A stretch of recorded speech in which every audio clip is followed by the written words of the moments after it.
Mari kita membaca kitab suci dari Yohanes pasal 1. Injil Yohanes pasal pertama.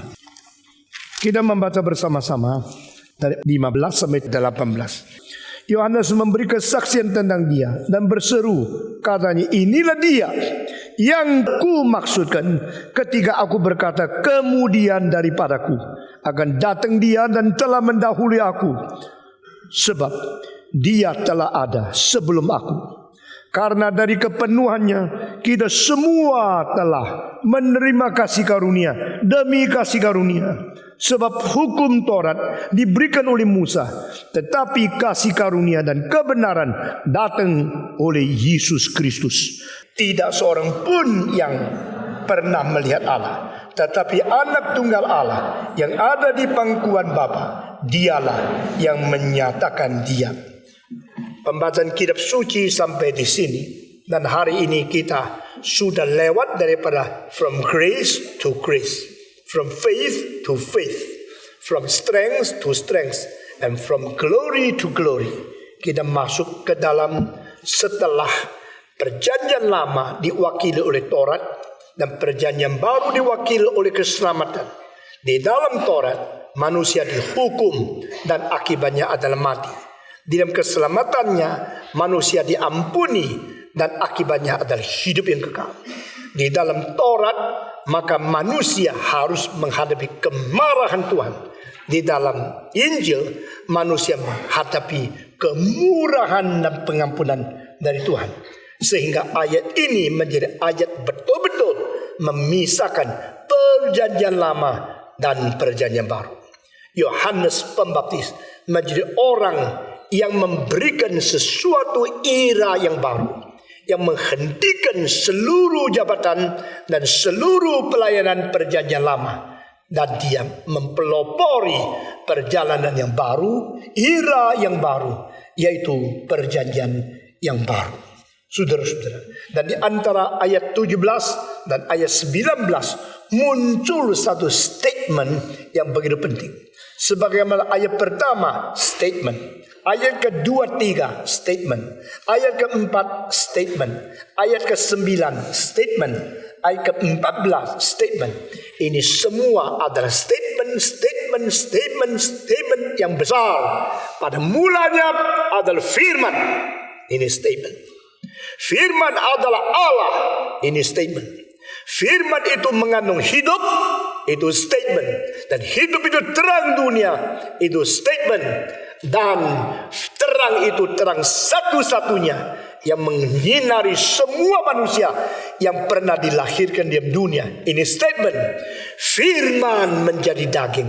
Ini statement. Dari ayat pertama sampai ayat ke-18 begitu banyak langkah-langkah statement yang begitu simpul, yang begitu singkat, yang begitu kental, yang begitu kuat, yang diberitakan oleh Yohanes ke dalam sejarah manusia.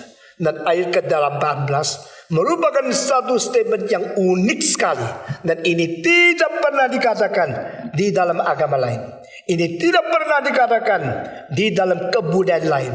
Ini merupakan satu kalimat yang secara fenomena, secara pengkalimatan sama seperti orang ateis. Orang ateis mengatakan tidak pernah lihat Allah. Allah kalau tidak bisa dilihat, maka kenapa engkau beriman kepada dia? Statement ateis sama statement Yohanes sama. Kalau ateis mengatakan saya tidak lihat Allah, Yohanes mengatakan memang engkau tidak bisa lihat Allah. Kalau orang mengatakan Allah kenapa tidak bisa dilihat, Yohanes menjawab dari dulu tidak pernah ada orang bisa lihat Allah. Sehingga di dalam pembongkaran sesuatu alasan yang kurang bertanggung jawab, secara jujur dia mempaparkan satu fakta yang bukan disimpulkan oleh orang yang tidak beriman, tetapi diwahyukan Allah yang menjadi sumber iman. Allah yang sendiri menjadi sumber iman. Allah sendiri memberikan wahyu kebenaran. Dia mengwahyukan kalimat. Tidak perlu tunggu sampai orang ateis balikkan apa yang mereka jadikan sebagai alasan tidak percaya. Kita paparkan dulu. Memang no one have ever seen God since the beginning of the creation. No one have ever seen God in the history of mankind. No one is able to see God. Tidak pernah ada orang melihat Allah. Ini satu statement yang begitu jujur, satu statement yang begitu dipaparkan dengan begitu gamblang. Saudara-saudara, tidak pernah seorang pun yang melihat Tuhan Allah. Ini kalimat dikatakan oleh Yohanes sebagai orang penginjil. Orang penginjil bukan hanya tahu apa yang dia tahu, dia harus tahu apa yang diketahui oleh orang yang tidak mau tahu Injil. Orang yang mengabarkan Injil bukan hanya menyodorkan sesuatu untuk memaksa orang beriman. Orang yang mengabar Injil harus mengetahui orang yang tidak beriman mempunyai alasan yang cukup untuk tidak beriman. Tetapi alasan yang cukup justru ada alasan yang salah. Saudara-saudara, 3 hari yang lalu saya ada di Shenzhen. Seorang pelukis berkata kepada saya sudah sering melihat khotbahmu di internet. Dulu saya cuma tahu you datang sini, pesan gambar dan beli lukisan. Tapi setelah saya tahu namamu dan saya menelusuri, saya sekarang sudah lebih 50 khotbah yang kau khotbahkan saya sudah dengar. Saya rasa baru saya sadar, apa yang saya terima di dalam pendidikan komunisme itu salah. Konsep-konsep yang pernah kita terima sejak kecil dibongkar dan mulai menjadi satu pengertian yang berbeda sekali dengan ajaran ateisme yang aku terima. Dan saya menemukan bahwa engkau tidak seperti pendeta yang lain, paksa-paksa orang ke gereja lalu semaunya mengatakan semua salah, ini yang benar. Tapi engkau dengan menjelaskan, engkau mengkupas dan memimpin pikiran manusia dengan pencerahan-pencerahan sehingga kami lambat laun sadar yang dikatakan ini benar, yang dikatakan ini sangat masuk akal, bisa diterima oleh orang modern juga. Dia bilang kalau banyak orang caranya seperti ini, mungkin banyak yang menjadi orang Kristen. Nah, dia punya istri ternyata mempunyai 3 saudara Kristen. Dan setelah suaminya melihat internet, lalu juga memberikan internet kepada istrinya melihat. Saya memberikan kitab suci kepada dia, dia sekarang tahu di rumah. Dan istrinya saban hari mulai baca kitab suci. Saudara-saudara sekalian, apakah yang menjadi alasan-alasan orang tidak percaya? Kita harus tahu. Apa yang menjadi presupposisi orang melawan Alkitab? Kita harus pelajari. Apa yang menjadi sesuatu yang dianggap pasti tidak salah, pasti masuk akal, kita harus mengakui. Karena ada common sense, ada common opinion yang menjadi salah satu kelihatan seperti common ground di antara orang kafir sama orang Kristen. Di sini salah satu kalimat yang bisa diterima oleh seluruh dunia, yaitu kalimat yang diwahyukan oleh Tuhan kepada orang yang tidak mengerti Tuhan. Kalimat yang diwahyukan oleh Tuhan kepada orang yang tidak percaya ada Tuhan. Kalimat yang diwahyukan oleh Tuhan kepada mereka yang tidak mau menerima Allah yang berwahyu. Dengan kalimat yang harus diterima. Tidak ada orang melihat Allah. Tidak pernah ada orang mungkin melihat Allah. Kalimat ini kalau dikatakan ke orang ateis, mereka mengatakan, iya betul, saya setuju. Dia yang tidak setuju Allah, yang tidak mau menerima wahyu Allah, sedang setuju Allah yang berwahyu. Secara tidak sadar. Nah saudara-saudara, ini cara yang ajaib sekali. Ada seorang pendeta di New York. Ini terjadi 70 tahun yang lalu. Dia pendeta yang terkenal sekali. Namanya pendeta Forrest Dick. Sayangnya dia liberal, tetapi dia tetap percaya ada Allah. Forrest Dick pernah menjadi pendeta salah satu gereja yang paling besar di Amerika. Namanya Riverside Church. Gereja itu menara loncengnya tingginya lebih daripada rumah biasa 50 susun. Dan cuma dibagi 20 lebih susun. Di atasnya ada lebih daripada 500 carillon bell yang semuanya berpuluh-puluh ton. Dan kalau bunyi dengan nada seluruh oktav itu bunyi. Saya sudah pernah mengunjungi tempat itu banyak kali. Sayangnya gereja itu adalah disebut Riverside Church. Memang berada di pinggirnya Hudson River. Tetapi gereja itu kadang-kadang disebut the Gereja of Rockefeller. Karena satu orang bayar semua. Itu tidak benar. Gereja bukan harus dibayar oleh satu orang lalu dinikmati oleh orang lain. Gereja itu milik semua. Yang kaya bayar banyak, yang miskin bayar sedikit. Biar setiap orang ada bagian, sehingga bukan menjadi milik satu orang. Saudara-saudara, Fosdick pernah menjadi pendeta gereja yang besar itu. Satu kali dia lagi memikirkan khotbah di dalam studinya. Seorang pemuda yang marah sekali masuk ke dalam studinya dan mengatakan, apa itu? Allah. Allah kayak begini, saya melawan Allah. Saya paling benci Allah. Dia marah-marah, dia ngamuk, kalau dia teriak-teriak karena dia tahu kalau mau tanya hal ini mesti kepada pendeta. Dan pendeta semua percaya Allah dan dia tidak percaya Allah, maka dia kalau mau marah tidak bisa marah kepada Allah yang tidak ada. Kalau Allah tidak ada, engkau marah sama siapa? Jadi marah sama pendeta yang percaya Allah ada. Dia masuk, apa itu Allah? Saya tidak percaya Allah, saya benci Allah. Si pendeta itu diam sekali, tenang, sama sekali tidak jawab, terus membaca buku. Lalu dia mengatakan, dengar tidak? Saya benci sama Allah, saya tidak senang Allah. Sudah 2 kali 3 kali dia turun ke kacamata, lihat pemuda ini, lalu mengatakan, you benci sama Allah yang mana? You tidak senang sama Allah yang mana? Bingung dia. Ada Allah yang mana? Ya itu Allah. Allah yang mana? Allah begini. Allah begini. Allah tidak adil. Allah begini. Itu yang saya benci. Fosdick mengatakan, oh itu juga Allah yang saya benci. Kalau begini, yang kau benci aku juga benci. Mari kita duduk sama-sama benci, kita rundingan yuk. Lalu dia ajak diskusi. Pendeta Fosdick menemukan satu common ground. Sebenarnya sampai pada iman itu tidak mungkin ada common ground. Menurut Cornelius Van Til, common ground ada pada yang tidak beriman dan tidak beriman. You percaya tidak ada Allah, saya percaya Allah tidak bisa dilihat. You tidak percaya Allah karena engkau tidak lihat. Saya mengaku terlebih dahulu memang Allah tidak bisa dilihat. Kalau engkau tidak setuju sama Allah, engkau sekarang marah-marah kepada siapa? Herannya orang ateis marah sama Tuhan yang tidak ada. Nah ngerti? Allah tidak ada, saya marah sama dia. Dia itu siapa? Kalau dia tidak ada, kamu marah sama dia yang tidak ada, kamu gila enggak?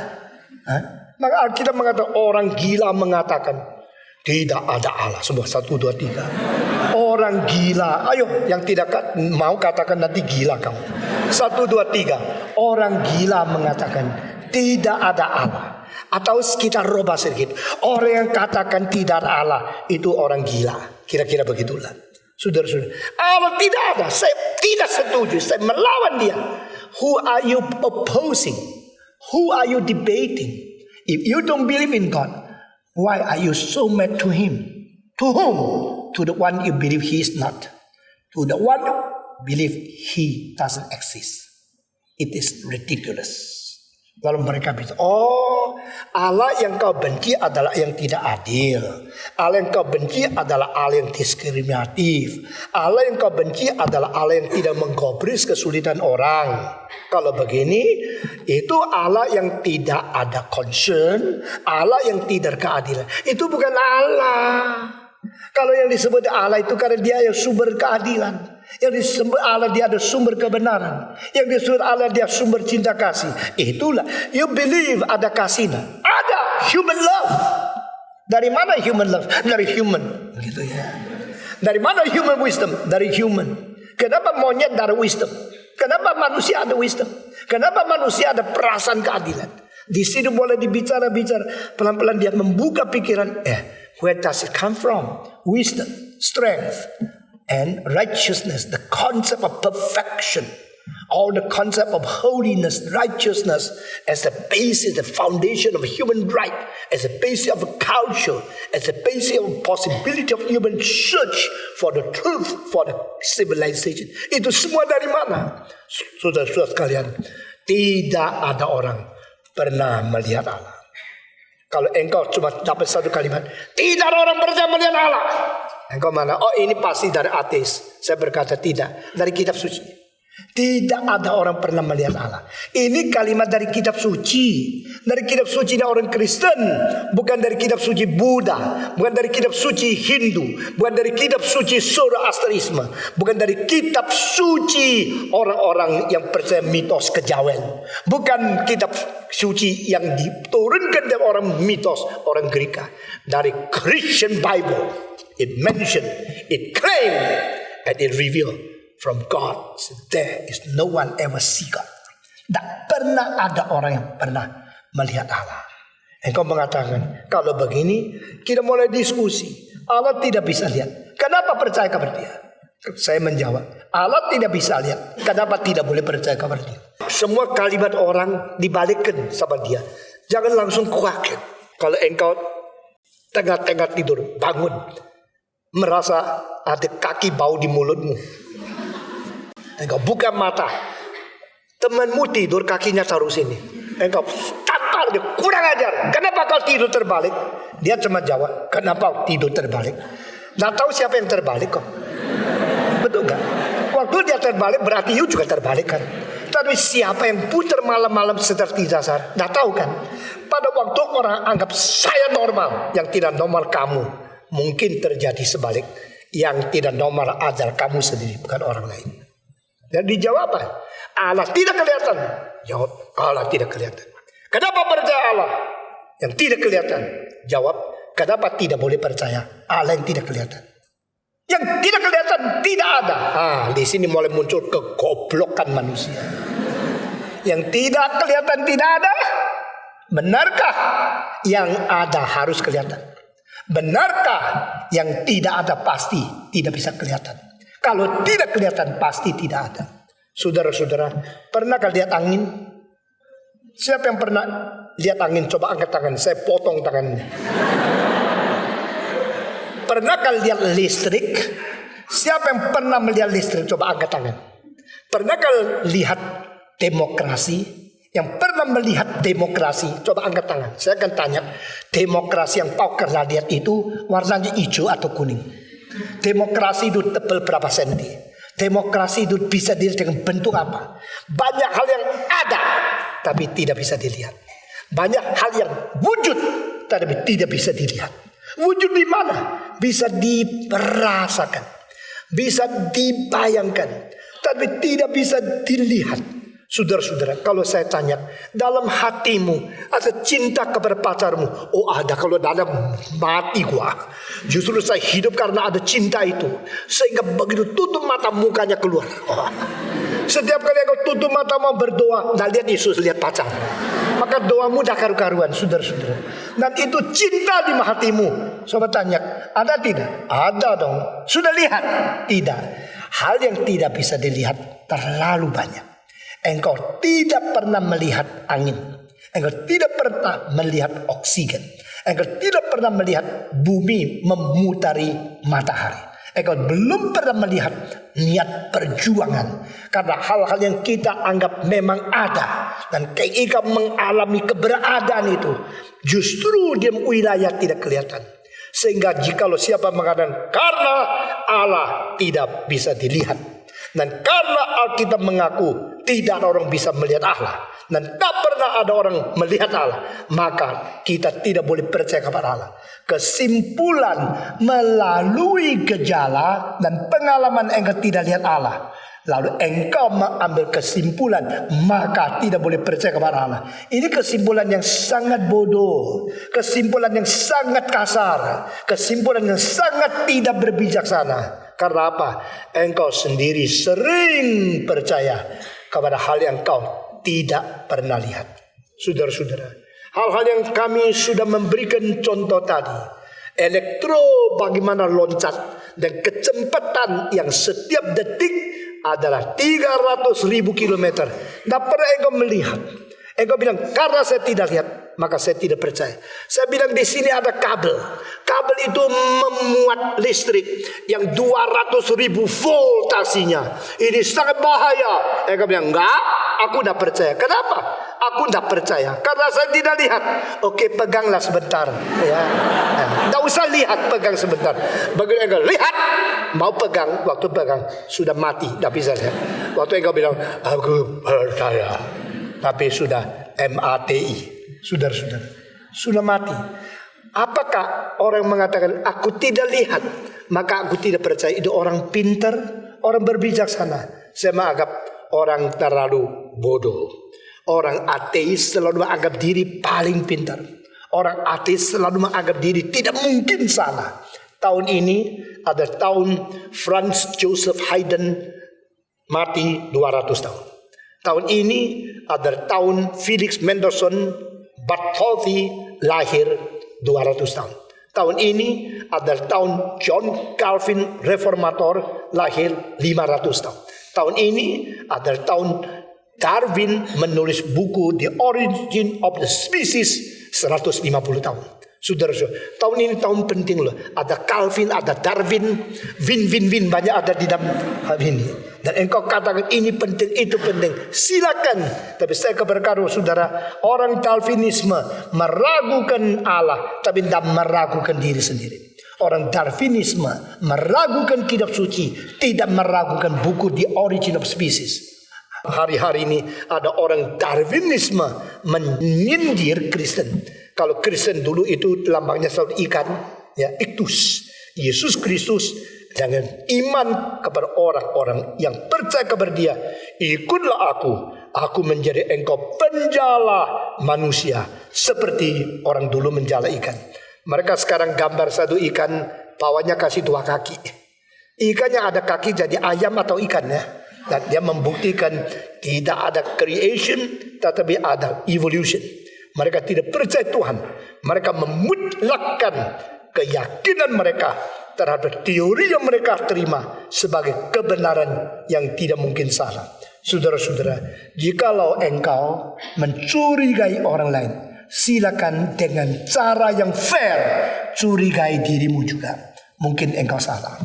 Allah tidak lihat, sehingga aku tidak percaya. Yang mengatakan kalimat itu orang yang bodoh. Karena pada waktu dia mengatakan kalimat itu, dia telah tampar muka sendiri. Sebab banyak hal yang tidak kelihatan, dia sudah percaya. Kedua, mengapakah harus bicara tentang Allah tidak kelihatan? Karena Allah telah membagikan alam semesta dengan aspek kelihatan dan tidak kelihatan. Allah sendiri berada di aspek tidak kelihatan. Dan Allah daripada ekstansi Dia, ekspansi kasih yang akhirnya menjadi tindakan mencipta. The expansion of love God becomes the action and the degree of creation. Out from nothingness, He creates something can be seen, can be touched, can be experienced, can be feel. Nah, ini yang bisa dilihat, bisa dijamah, bisa dialami, yang bisa dipegang. Itu namanya materi. Tetapi even though matters are created by God, God had also created matter with 2 realms, visible and invisible.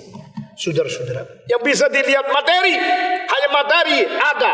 Tanpa dari materi tidak ada.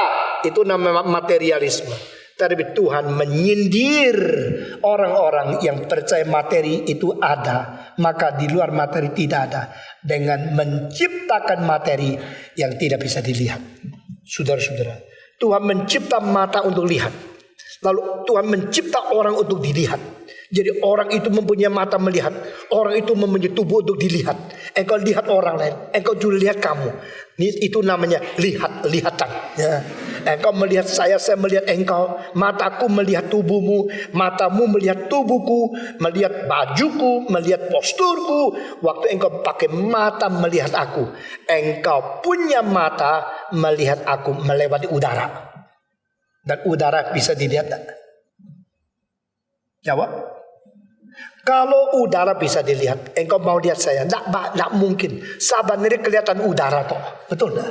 Di antara saya dan kamu, saya mau melihat. Mataku menembusi udara yang tidak bisa dilihat, baru menemukan kamu yang bisa dilihat. Di sini Allah menyindir manusia. Engkau mengatakan karena tidak bisa dilihat, maka tidak ada. Jika engkau melihat sesuatu yang ada, bukankah engkau melihat menembusi yang tidak bisa dilihat di tengah-tengah kau yang ada dan dia yang ada, tengah-tengah dan ada juga adalah ada yang tidak bisa lihat. Itu namanya oksigen, namanya nitrogen, namanya itu hidrogen, namanya udara, namanya CO2. Udara tidak bisa dilihat. Supaya yang melihat memungkinkan menemukan yang dilihat. Sehingga di sini kita melihat bukan karena tidak bisa dilihat maka Allah menjadi tidak ada. Saudara-saudara, tidak seorang pun pernah melihat Allah. Saya akan bicara 5 menit lalu berhenti. Saudara-saudara, justru yang tidak bisa dilihat itu baru namanya Tuhan Allah. Nah, ini adalah fase yang penting sekali. Because God is unseen, is not able to be seen. So the invisible God is the only possibility of being called God. Allah justru tidak bisa dilihat, maka dia baru boleh disebut sebagai Allah. Karena apa? Yang kita lihat semua bersifat materi. Meskipun tidak semua materi berkategori di dalam kemungkinan dilihat, tetapi yang bisa dilihat semua bersifat materi, dan materi adalah satu-satunya yang bisa dilihat. Sedangkan Allah menciptakan materi, maka Allah tidak boleh sendirinya adalah materi. Yang bikin meja bukan meja, yang bangun rumah bukan rumah semua. Yang bikin meja bukan meja, yang bangun rumah bukan rumah, yang desain dan membangun pabrik sendiri bukan pabrik. Mungkinkah seorang membuat meja sendirinya meja? Nah, mungkin bukan. Yang mendirikan meja, yang membangun segala sesuatu yang bersifat materi sendiri harus mempunyai supra material essence. Dia kalau tidak punya esensi melampaui materi, dia tak mungkin memakai materi untuk menjadi sesuatu bahan untuk dikerjakan menjadi materi yang berbentuk lain. Kalau saudara mempelajari filsafat dari Aristotle, maka ada material cause, ada final cause, ada 4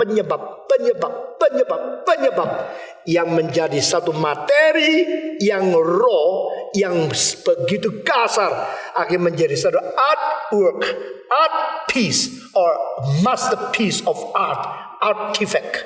Karena apa? Ada pikiran, ada sasaran, ada skill, dan ada instrumen yang sekarang menaruhkan konsep seni ke dalam materi yang tidak berseni. Sehingga dari kayu yang kasar, melalui kepintaran seseorang yang mengukir, melalui satu ide yang akan dicapai, itu namanya final cause. Itu namanya material cause. Dan dengan cause 4 ini, akhirnya batu menjadi ukiran batu, menjadi mosaik, menjadi satu patung, kayu menjadi satu barang seni yang bernilai tinggi sekali. Dan dari ukiran, dari skill yang tercantum di dalam sebuah barang seni, engkau mengetahui berapa tinggi ide yang mengukir itu. Tetapi pengukir itu tidak pernah menjadi sebagian dari ukirannya. Saudara-saudara, Tuhan tidak pernah menjadi sebagian daripada materi. Tuhan tidak pernah menjadi sebagian dari dunia yang dicipta. Maka kalau engkau mengatakan, saya tidak lihat Tuhan di dalam alam semesta, maka tidak ada Tuhan. Shut up. You jangan lagi mempamerkan kebodohanmu. Saudara-saudara, anak saya lihat foto album pernikahan saya. Dia lihat diam-diam. Waktu dia umur 5 lihat. Sudah lihat selesai semua. Masih ada mah? Masih ada. Buku kedua dilihat. Dia lihat lagi. Sudah selesai album foto begitu banyak orang. Waktu saya nikah, yang hadir cuma 1.200 orang saja. Maka yang foto-foto sudut ini sudah banyak sekali. Dia terus lihat. Sudah lihat habis selesai. Dia nangis. Wah, umur 5. Kenapa? Engkau tidak senang lihat foto mama? Senang. Mama waktu di foto bagus. Bagus. Lalu engkau sudah lihat, engkau kenapa nangis? Mama jahat. Loh, kenapa kok sudah lihat foto mama yang cantik, nikah kok jadi mengatakan mama jahat? Lalu ditanya, kenapa? Dia bilang, mama ya, sebenarnya bilang cinta meme, cinta aku. Waktu nikah kok tak undang aku yuk. Saya dulu tidak sadar loh. Itu kalimat bisa keluar dari seorang anak kecil karena dia sedang mempertimbangkan yang kelihatan dan yang tidak kelihatan. Nah, itu filsafatnya dalam. Dia filosof yang belum jadi, berpotensi. Dia filosof yang tidak mengerti bagaimana utarakan, tapi sudah mengutarakan. Kalau mama cinta aku, kenapa waktu nikah begitu penting?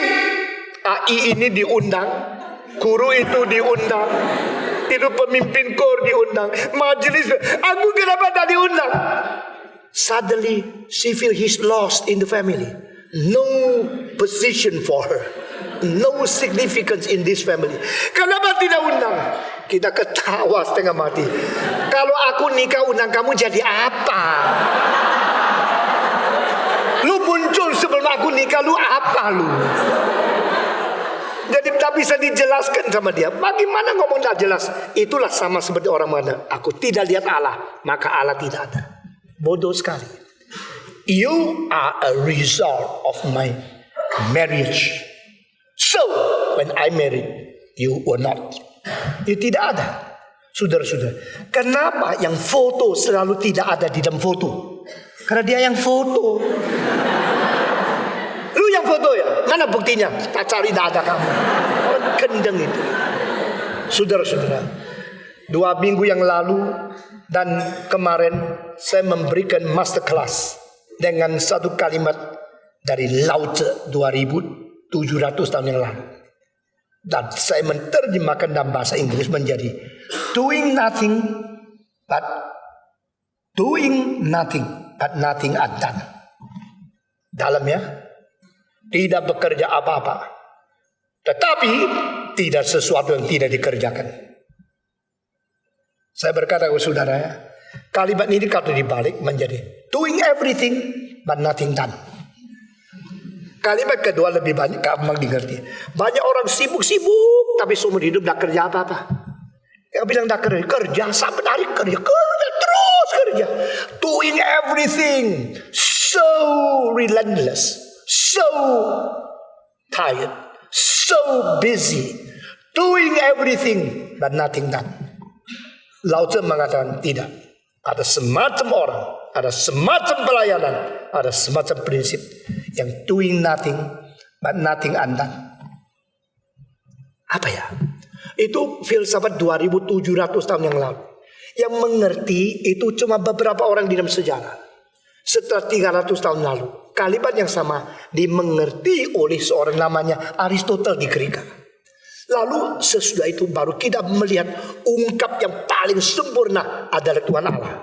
Allah yang tidak kelihatan adalah Allah yang menjadikan segala sesuatu yang kelihatan. It seems that God has done nothing, but nothing undone by God in the universe. Lalu saya mengatakan terapkan gerakan reform. Di dalam gerakan reform ada satu titik yang kelihatan tidak bergerak.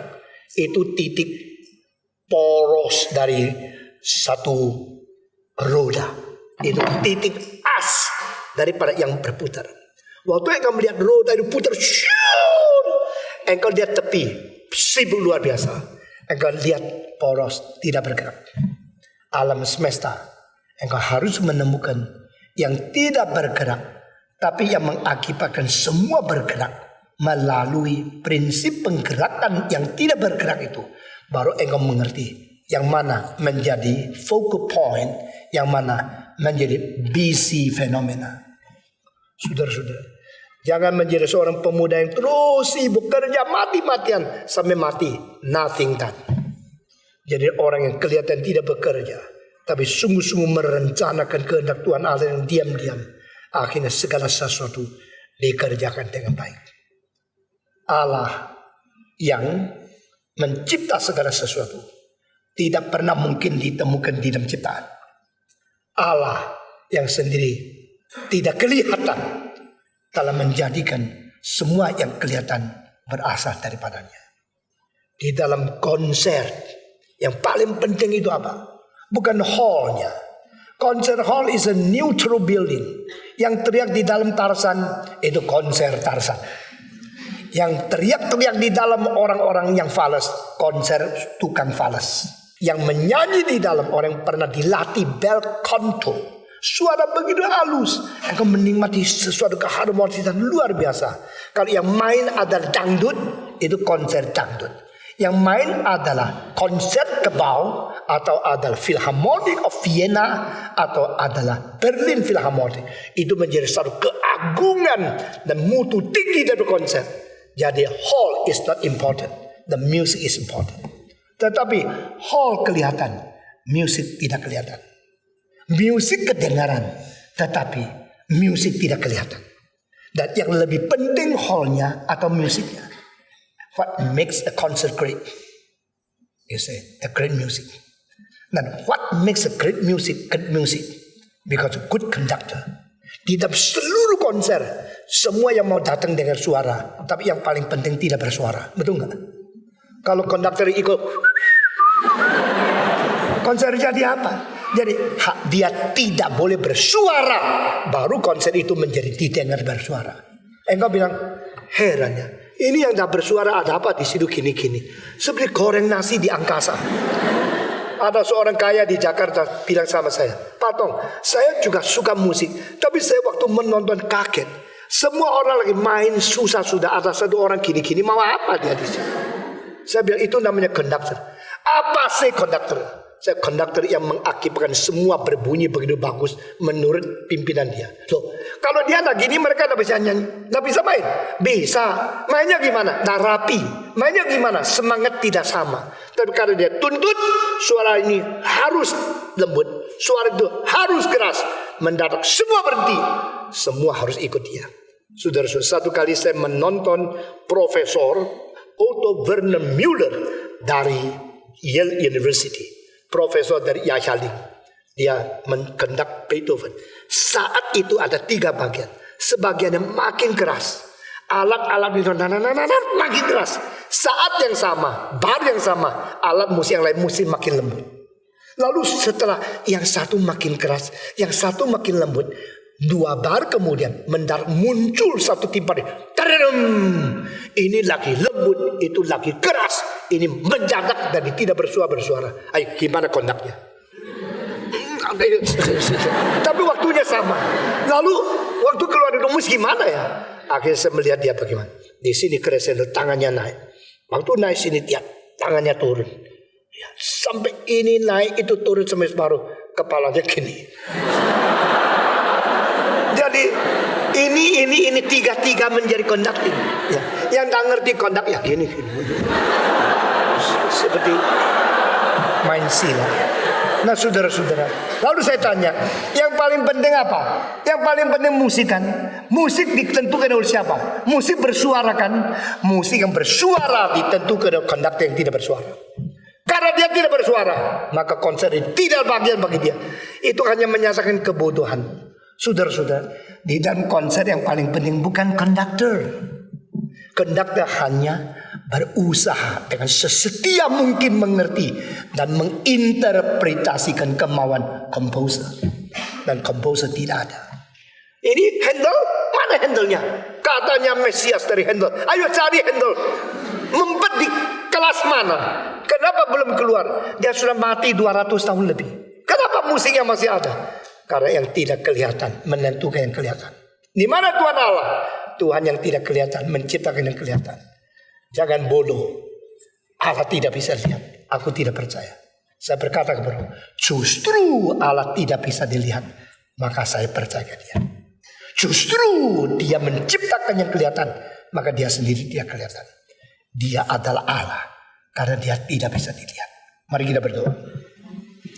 Bapa di dalam surga, terima kasih untuk pengertian paradoks yang begitu mendalam. Tuhan memberikan pengertian, kesadaran kepada kami. Berkati kami untuk beriman kepada Engkau. Karena Engkau adalah Tuhan yang ajaib. Dalam nama Tuhan Yesus kami berdoa. Amin.